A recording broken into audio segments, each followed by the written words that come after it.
Good afternoon.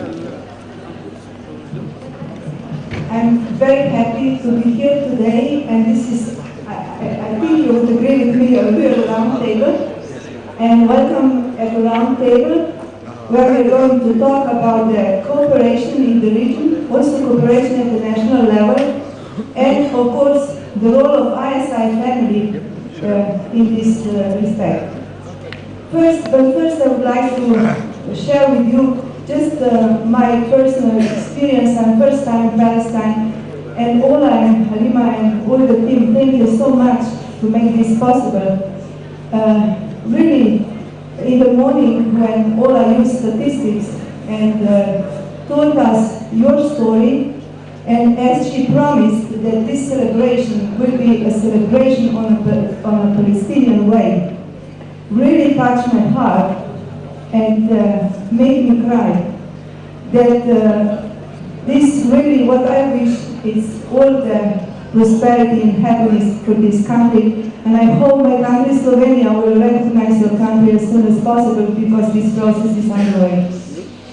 So, but we are here because of statistics, and I would like to introduce two speakers today. We had three speakers originally planned, but Mr. Abu Bakr al-Gifri is not with us. We heard that there is an important conference, maybe this is the reason. But I am pleased to introduce Dr. Fritz Schörl. Fritz is on my heart side. I mean, where is my heart? On the left side. And Fritz is, many of you knows him. He is much published survey statistician, the former president of the American Statistical Association, and his major interests include human rights, especially in conflict zones, and he wrote me this by saying, sadly, like Palestine. Fritz is also the current editor-in-chief of the EOS Statistical Journal. On my right-hand side, I'm pleased to welcome Hussein Hakan Arietli. He's director of ITR Publications at Statistical Economic and Social Research and Training Center for Islamic Countries. This center is based in Turkey, and he has rich experience in statistical capacity building and organizing, especially the statistical capacity building in Turkey, if understood. My name is Irena Krishman, and I am Vice President of the ISI, International Statistical Institute, but also a past President of IOS, and I also have been working for last 10 years. 2 years ago I was retired, but before that I was Director General of Statistics Slovenia, and before that I was 16 years a Deputy Director General. So my whole life was spent in Statistics Slovenia, and we, as you might know, we did also a huge transition from former Yugoslavia to independent states, so we have some experience to share with you. So let me start with our today's discussion. The topic, as I said, is about the cooperation and the role also which ISI family, I would like to emphasize, ISI family can play in this. And let me start with the first question. I prepared 3 questions. We have only 45 minutes. I asked my speakers to be brief, and I have more questions here. If possible, we can also include the audience, and I hope so it will be possible. So the first question, I think, is the crucial question, is which always we have to have in mind when we are talking about statistical capacity building, is what are the needs? What are the needs of this region? What are the needs of the countries? On which level of the staff you feel the most important to get the help? Are these at the Director General level and top management level, middle managers, or staff in different specialities, data collection, and so forth? And also, what can be then the role of ISI family in this? How can we help? We could provide workshops, we could provide training courses, even we could provide this not only in English, but maybe also in other languages like French, English, and Portuguese. And what is your view on that? So I will start maybe first with you. Yeah.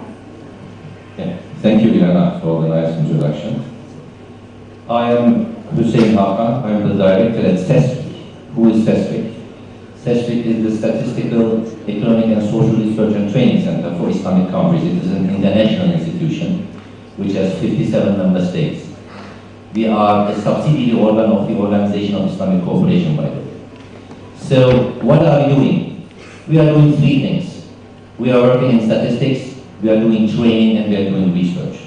So when statistics and training come together, it means that we are conducting a big scale of statistical capacity building activities in the region, and by the region I mean the OIC region, which consists of countries from Sub-Saharan Africa, the MENA region, Central Asia countries, Southeast Asia countries, and we have two little countries in Latin America, which we call Suriname and Guyana.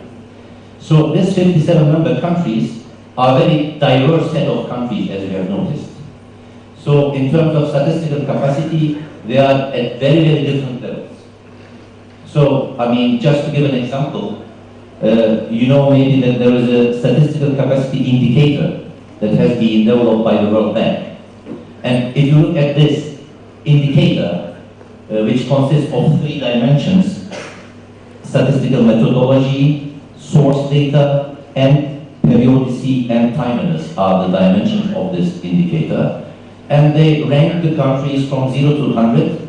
And we find out that in the region, in terms of statistical capacity, there are two countries that are above 90, that scored above 90 out of over 100. Egypt and Kazakhstan. And we know that, you know, there are 6 countries that are scored over 80. Indonesia, Kyrgyz Republic, Turkey, Morocco, Tajikistan, and Palestine. So we have countries with capacities, and we have also countries who need capacity building. So what do? We circulate a questionnaire. We ask the countries, what is your need in terms of statistical capacity building, in terms of short-term training courses that could be delivered in 5 days? And they reply this questionnaire, which is a very simple questionnaire. Simplicity is, by the way, an important issue here. So it should be a simple questionnaire asking just the training needs and what can they provide. What do they need? What can they provide? And then we get the replies, and we match the countries according to the replies. We match those countries that have capacity with those countries that need the capacity. So in this way, also a sort of experience sharing is also, you know, enabled. So, and in the most recent years, we organized around 140 trainings the last 7-8 years. And in terms of providing these trainings, these are based on a South-South cooperation model. So the provider of our trainings are OIC member countries themselves. So the NSOs, the NSO is National Statistical Officers, the short name that we use in our institution. So the NSOs send their own experts to the country that needs it. In this way, both the sender country, both the provider country and the beneficiary country learns through this process. And Turkey, as a host country, has provided nearly 40 of these 140 trainings, and you also get the assistance of countries like Egypt, Morocco, Senegal, Malaysia, Indonesia, Tunisia, and Jordan, as well as Palestine. Although they are in a very difficult position, they also, you know, helped us in 5 of the trainings, in providing the experts in these trainings. So, as you see, we have a region which has a very diverse set of statistical capacities. Yeah, this is my longest, you know, the longest answer to the question. The others will be very, very short. Yeah. Okay, so I will just wrap up then. And in terms of, yeah, but you asked what are the, you know, type of trainings that are needed in the region. So I will just give an overview of these, just mention the names. So it is economic statistics, the #1 issue that is needed in the region.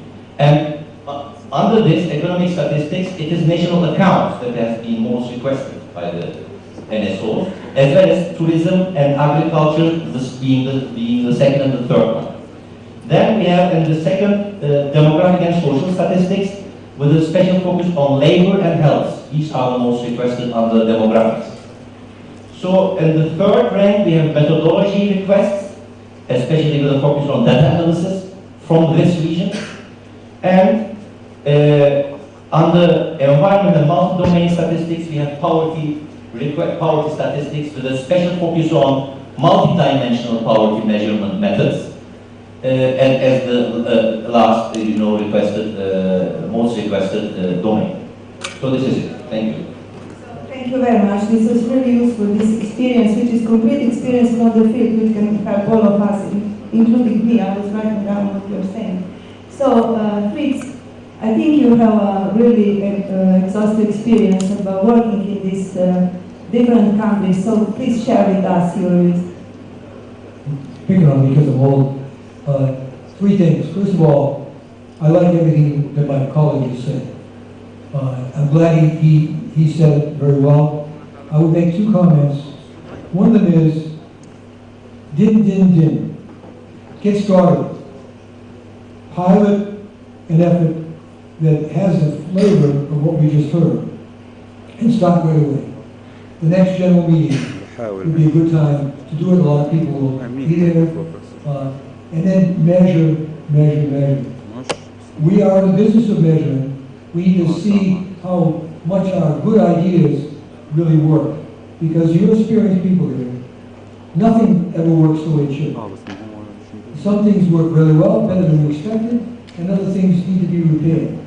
So we need to find a way to begin the repair work so that we're doing this in an iterative fashion, not just doing it and then over and over.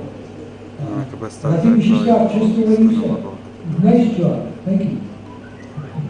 So thank you very much. Thank you also for giving the time.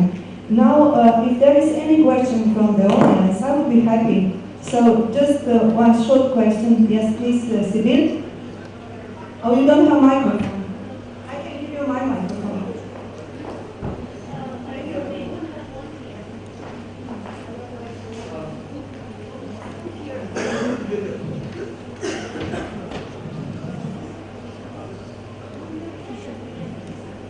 Thank you. I would like to raise one question. You said what the capacity building is needed in these regions you're working with. What I miss really is communication, because with the good communication skills, you start from the other end. Yeah, you ask first, and you communicate with the public not only what they need, but also how they can understand to make it. Short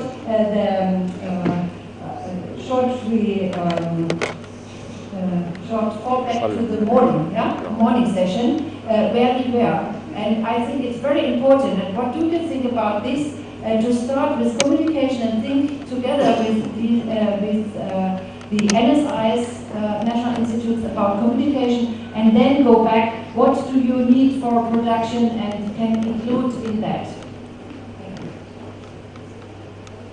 No, it's not. It's working? Okay, thank you. Thank you, Sibyl.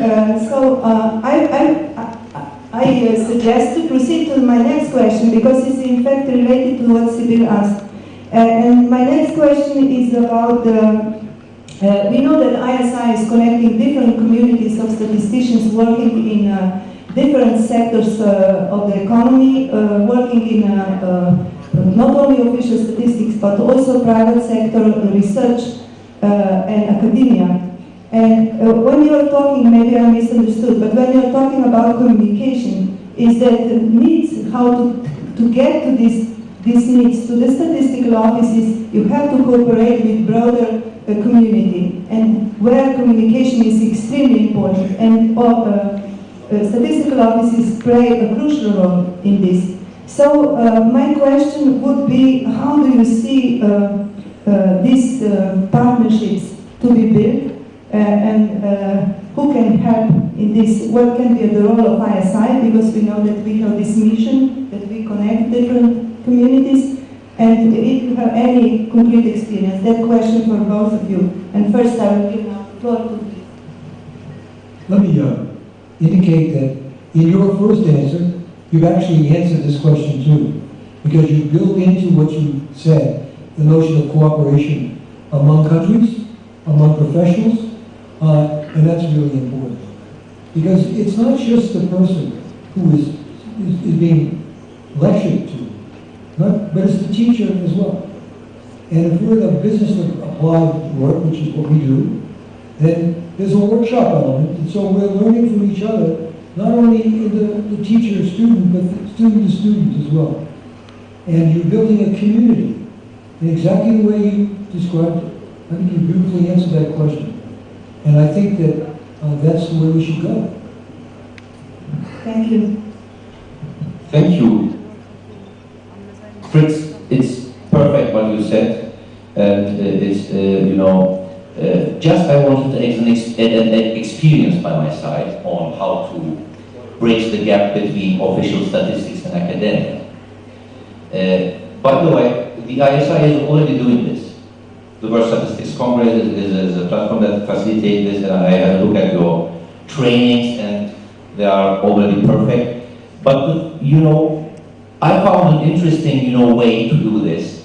We initiated a certification and accreditation program for official statisticians just 2 years ago, and the style that we used to provide the link between academia and official statistics was like this. We asked the experts of the National Statistical Offices to provide us with course contents for this program on the different statistical fields. And they did it. They are providing it now. And after they have provided these course contents, we will send them to the academia, to the academical international institutions who will have a look at the course contents and provide their reviews. So in this way, for example, the link could be established in this way also. This is what we are doing now. That's a small experience by my side. Okay, I have another partners which are also crucial. Do you have any experience in that? I think statistical societies are in many countries a very important link between the academia and official statistics, and statistical societies are not spread around all the countries, but in some countries are very active. Can you share with us this experience? I actually ran the workshops that are built on the model in Istanbul a few years ago. And we brought people who were paid for by the UN to the meetings to learn by doing, learning from each other and also from academia. It was a very nice idea and worked well. Thank you. I would like to tackle another issue which has been mentioned today, and that's statistical literacy. Statistical literacy is very important, and it's not. We know not only about us statisticians, but it's about our users, and coming from the very early age up to those who are already adult like us. So my question would be. Do you probably know about the International Statistical Literacy Project? I don't know how you evaluate this project, but it could be useful for developing the literacy also within the national context, not only in the international context. So I would like to hear something about this project and what you see in this. Thank you, Ilana. So, in terms of statistical literacy, there is Herbert George Wells, who is referred to as one of the fathers of science fiction genre. He said, statistical thinking will one day be as necessary for efficient citizenship as the ability to read and write. So, statistical literacy has been included as it has come up to the global agenda in our questionnaire also. We had the last section in our questionnaire, the 8th section, is of statistical literacy only. But the problem is that the national statistical organizations did not request so much training on this subject, because in my opinion, in my experience, for this region, especially statistical literacy at the decision maker level is very important. This is what I see, what I believe as my experience showed me in the past years. So statistical literacy at the decision maker, high level, decision maker level is very important, and there are many duties to be performed by the National Statistical Offices in this regard. So this is what I would like to point out here. I'm a fan of Deming. You have heard about Deming a little while ago, and the notion of doing systems thinking. And this, your answer fits this idea exactly. The problem with statistical literacy is often thought of as something that's out there that needs to be improved. But the way you answer it, the way I would answer it, is that statistical literacy is inside us. That we are not as literate in our profession as we think we are. Many of us have been in this business a long time, I'm one of them, and we're not keeping up necessarily. And modern ideas, like we heard about graphics today, are just wonderful. And they are wonderful tools for us to teach others, but also they're tools that we need to teach ourselves. And so the first literate person that I want to have as my goal is myself. And that doesn't stay the same. Every day is better. We are changing, the world is changing very, very fast. Thank you. So we are going quite fast. You can be a little bit longer. Okay. So, but I have more, as I said, I have more questions. You know, I frightened them that they should be short, and now they are really short in answers. Thank you. So, the next question is concerning the activities of the ISI and ISI family. We know that there are many events going around, and we are going later to see videos of two forthcoming events. So my question would be, how would you estimate World Statistics Congress or similar big gatherings of the ISI? Would you recommend to your younger colleague, if possible, to go to these events and benefit from, or how would you, let's say, helping us to promote the Congress and improve the Congress in a way that it will be really useful for our membership? Yeah, I would definitely recommend it, first of all, because one of the most important problems in the field of statistics, official statistics, is the lack of a bridge between academia and official statistics. This is what we believe in CESFIC. And the World Statistical Congress is serving towards, eradicating this problem. So therefore, of course, if we were asked for any, help or any regional involvement of the OIC region into this, we would be very happy to help. So you just need to ask. We are ready. Thank you for this. Let me go at this a little bit differently. I think that we need to teach ourselves. And if we go to these statistical meetings, I go to the meetings now because I edit this journal, Ola's journal. I like calling it that, Ola, excuse me. It has a more formal title, but I like that.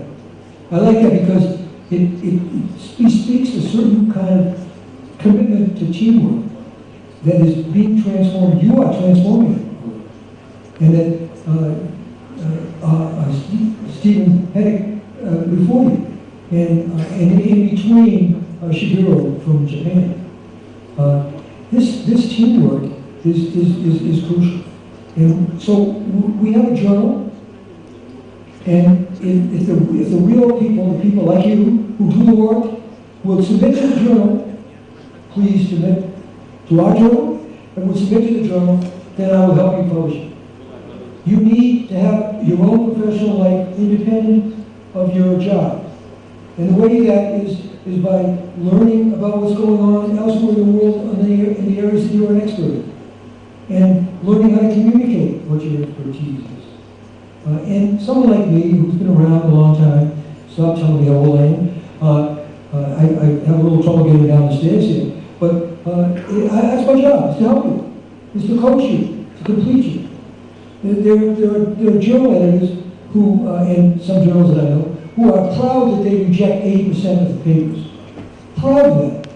What a terrible thing. I want to be proud that I can coach people so that every one of the papers gets published in the right area. They're transformed before they're published.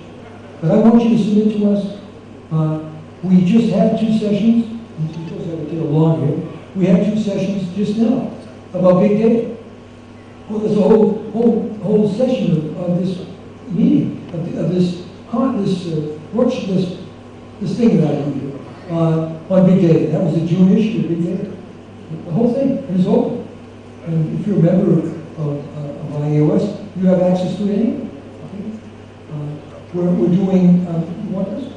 We're doing a session on the UN statistical principles. That'll be the theme for the December issue. So we're really trying to be where you need us to be. And I would say one other thing, because my heart is very full right now. We're working with the refugee problem, and we're working in Syria, with Syrian refugees in Turkey. And this is a problem that's just afraid, but it's something that we need to do now. If you're interested in getting involved, talk to me afterwards, and we'll connect you up. It's a very hard problem, but very needed. Thank you. I agree this journal is very important, and since we have you there, it's more than excellent. I think it's one important, we have, among us, we have 2 presidents or director generals. They were hosts of World Statistics Congress, Paulo Lehora and Vasmalia Vivar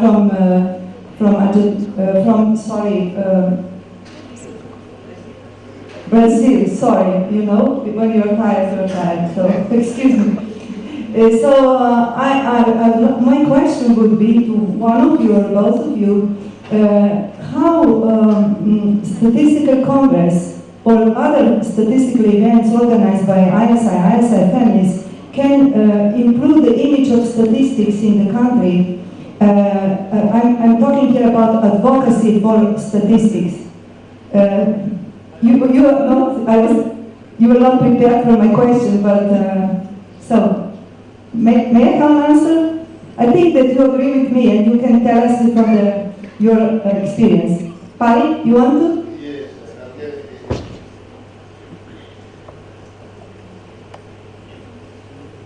Well, thank you very much for asking that question. I must say that I look forward to reading, but unfortunately I only arrived in the morning and had to leave in the afternoon. We traveled all the way from South Africa via New York. And the ISI said we have in Rio. I don't remember Denise saying to me when we were at the Hong Kong ISI, I'm making this because I think it was an important remark she made. Besides saying South Africa had held the best ISI, one of the things he remarked was really bringing the children into the ISI from schools was the single most important innovation that South Africa brought. And we had actually mobilized a number of children from South Africa from the schools around. But we had also run a very successful competition amongst young children across the world, and we flew them to South Africa to come and see the ISI themselves. And I do not know whether we are able to sustain that. We thought that that was an initiative and that would be sustained into the future.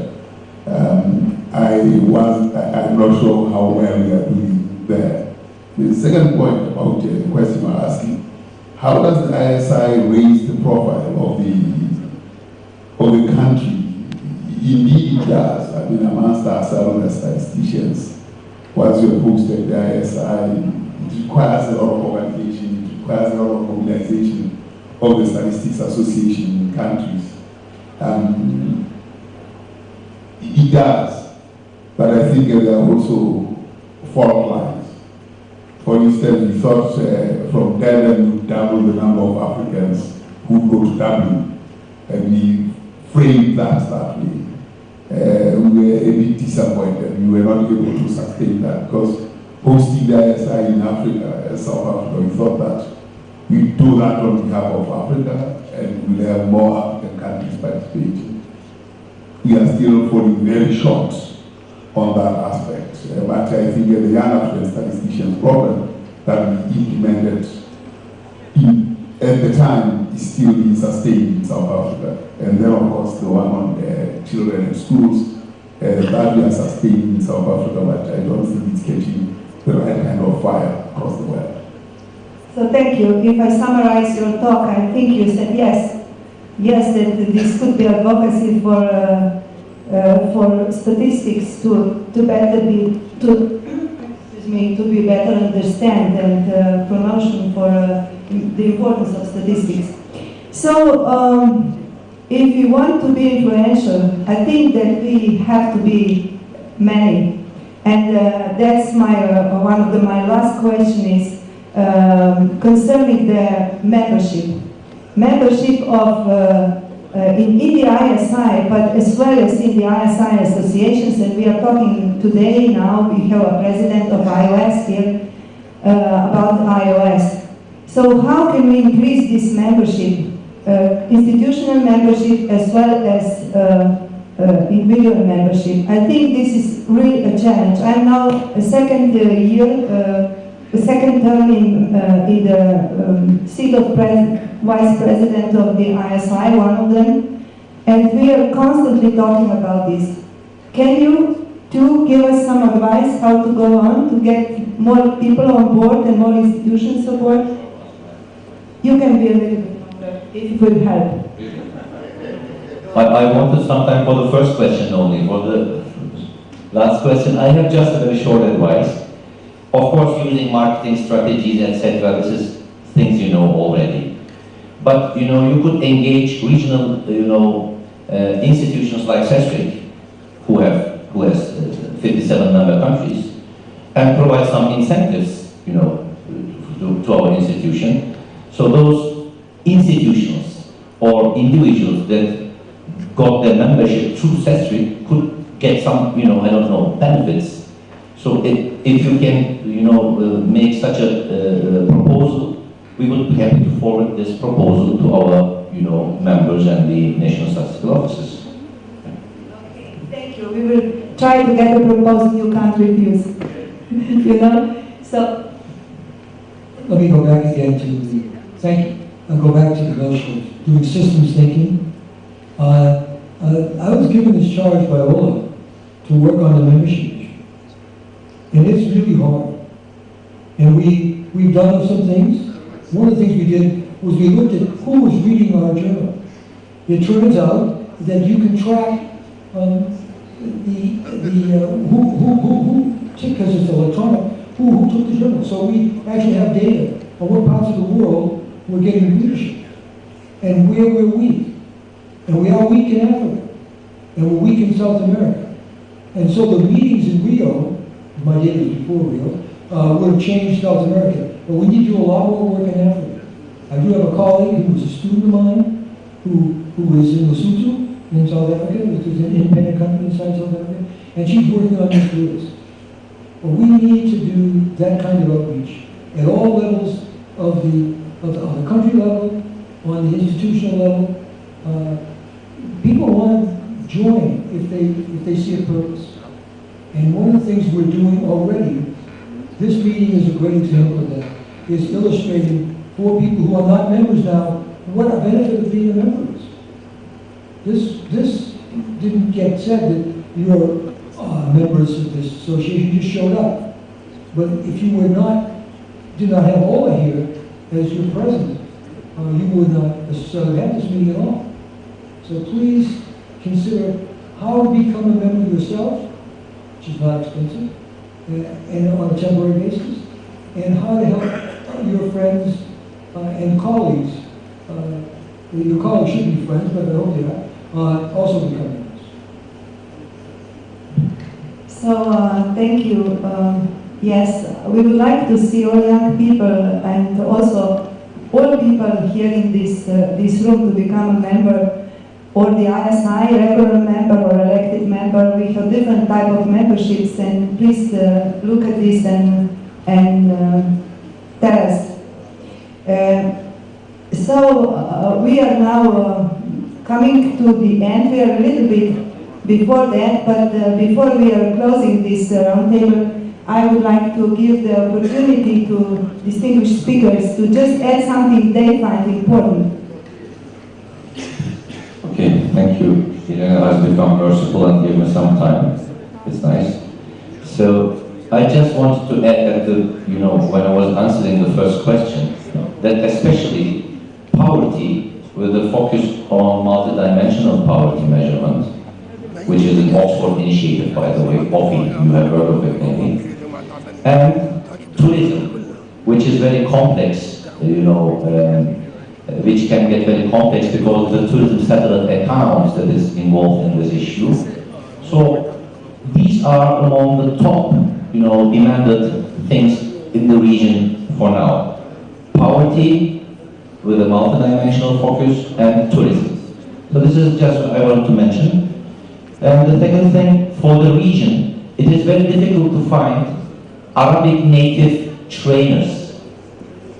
I remember the World Bank calling us and saying, we need to do a literacy training in Sudan, was it?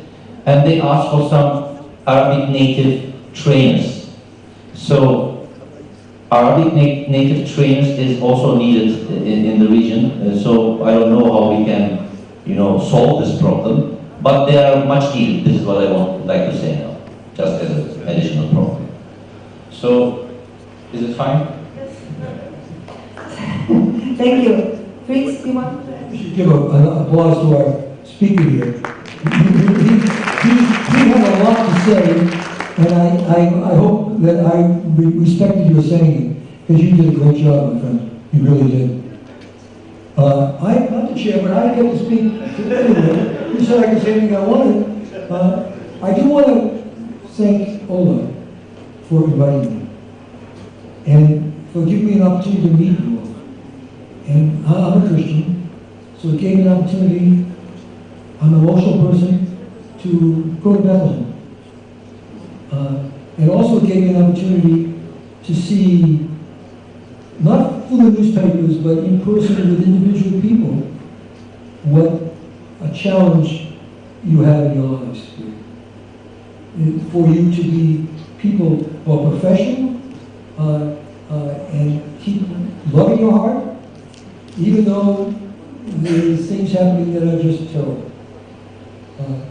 And I can't tell you how much I respect all of you, and how much I hope you come back to me. My last name at AOL.com will get you my email. I ran out of cards. But my last name at AOL.com, and send your papers, and use the process to learn how to write better papers. We're going to have, I hope, Ola has not said yes yet, we're going to have a workshop this year in Abu Dhabi, or next year in Abu Dhabi, on writing papers that will be part of the media industry. And I'm hoping that you'll come to that and participate. This is very important that you learn how to communicate yourself, because in the communicating yourself, you'll be communicating not just with others, but with yourself. And then the thing will move faster. Thank you.